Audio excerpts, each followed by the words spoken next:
Të nderuar gazetarë, mirë se erdhët. Pas dështimit të djeshëm në kuvendin e Kosovës, pra për zgjedhjen e qeverisë, kushtetuta kërkon që të shpërndahet kuvendi dhe vendi të shkojë në zgjedhje.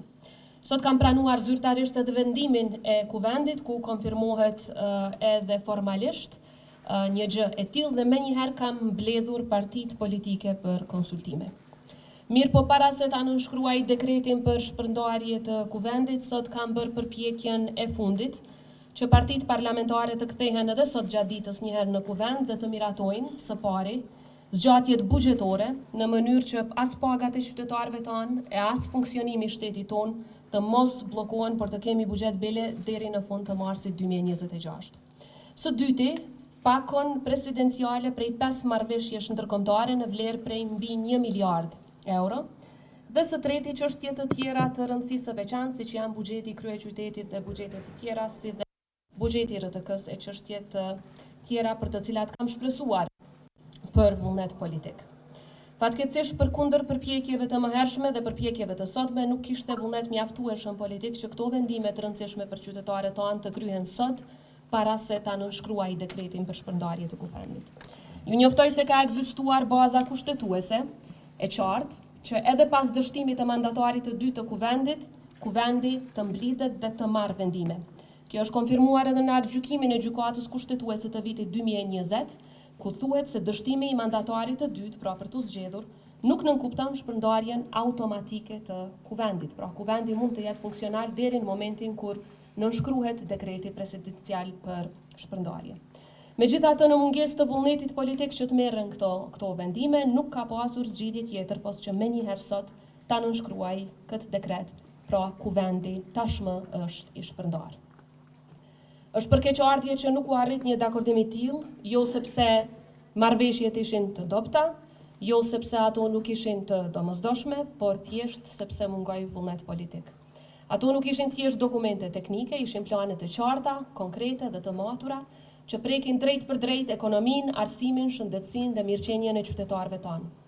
Për gjatë javëve të kaluar kemi punuar gjatë dhe çdo ditë bashkë me Bashkimin Evropian e me Bankën Botërore që të kryhen të gjitha procedurat e nevojshme në përputhje me kushtetutën dhe ligjet në fuqi, në mënyrë që edhe plani rritjes edhe marrëveshjet e tjera të jenë të gatshme në kuvend për votim. Pra në total po flasim për më shumë se 1 miliard euro investime për Kosovën, investime që tash mbeten të bllokuara. Pyetja shtrohet se çfarë do të kishin sjell këto marrëveshje. Këto nuk ishin thjesht numra në letër, ishin ndryshim i prekshëm në përditshmërinë e qytetarëve tanë.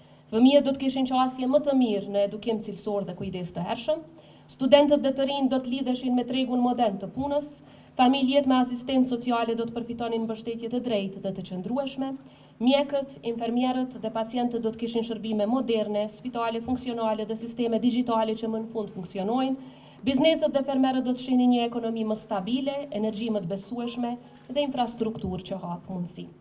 Prandaj mos votimi i tyre nuk i dënon partitë, por i dënon qytetarët. Kur nuk ratifikohen projekte që përmirësojnë jetën e qytetarëve, që në këtë rast ishin inicuar dhe proceduar nga presidenca, humbësi i parë është qytetari. Ta themi hapur, një Kosovë e dobësuar është humbje për të gjithë. Një Kosovë që pengohet të ecë përpara nuk i bën nder askujt. Dhe një shtet që humb fondet Bashkimit Evropian dhe të Bankës Botërore në shumë prej 1 miliard euro e më shumë, humb besimin e partnerëve dhe me të humb edhe perspektivë. Por mos votimi në kuvend rrezikon pra ta zbej edhe sukseset që janë arritur deri tani. Prandaj thirrja ime për partitë është që tani të bëjnë fushat dinjitoze me respekt të ndërsjellë me standardet më të larta demokratike. E pas rezultateve uluni, bisedoni dhe merrni përgjegjësinë që ju takon. Qytetarët tanë kanë nevojë që urgjentisht të kenë institucione stabile dhe të përgjithshme e që marrin vendime në interes të tyre. Siç e dini, pas dekretit për shpërndarje, menjëherë vjen radha çështjes së datës së zgjedhjeve. Ju njoftoj fillimisht se për shkak se sot kam shpërndar kuvendin, automatikisht data 11 janar është përjashtuar si mundësi, sepse është jashtë afateve kushtetuese që do të më lejonin ta shfrytëzoja.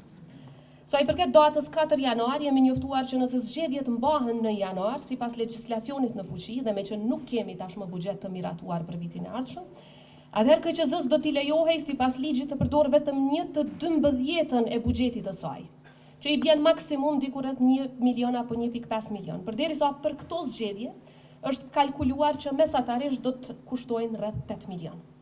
Pra zgjedhjet në këtë datë është praktikisht e pamundur të mbahen për shkak të pamundësisë që të shfrytëzohet buxheti në janar ashtu siç thot ligji. Kthehemi prandaj te dy datat e mbetura, pra 21 dhe 28 dhjetor, të cilat mund të bëhen sipas kushtetutës. Sot partitë politike janë deklaruar kryesisht për këto dy data në takimin konsultativ që e patëm. 8 parti sot janë deklaruar për datën 28 dhjetor, 5 parti janë deklaruar për datën 21 dhjetor, kurse 3 parti kanë thënë që cila do nga këto data është në rregull. Ju njoftoj se gjatë kësaj periudhe kam qenë po ashtu në kontakt me kryetarin e KQZ-s 3 herë dhe kemi analizuar procesin e papërfunduar të zgjedhjeve lokale, si dhe procedurat që na presin për organizimin e zgjedhjeve nacionale. Zgjedhjet lokale nuk kanë përfunduar akoma sa i përket procedurës së certifikimit. Ekzistojnë pastaj afatet e ankesave, pas kësaj fillojnë procedurat e asgjësimit të materialit zgjedhor, pastaj procedurat e përgatitjes së platformës për shpalljen e rezultateve preliminare dhe asaj të numërimit, cilat duhet të ripërtrihen me parametrat e zgjedhjeve të përgjithshme. Para fillimit të fushatës, janë edhe njësër veprimesh e që janë regjistrimi subjekteve politike dhe koalicioneve dhe certifikimi i kandidatëve, hedhja e shortit, shpallja e flet votimit e veprimet e tjera. Për më tepër, duhen së paku 2 javë hapësirë kohore për mundësuar votimin jashtë vendit dhe duhet pasur parasysh që sipas ligjit të ri për zgjedhjet e përgjithshme, shtetasve që jetojnë jashtë vendit duhet dhënë së paku 15 ditë afat me qëllim të aplikimit dhe regjistrimit për të votuar. Në mesin e gjitha këtyre janë edhe procedurat tenderuese e çka jo tjetër.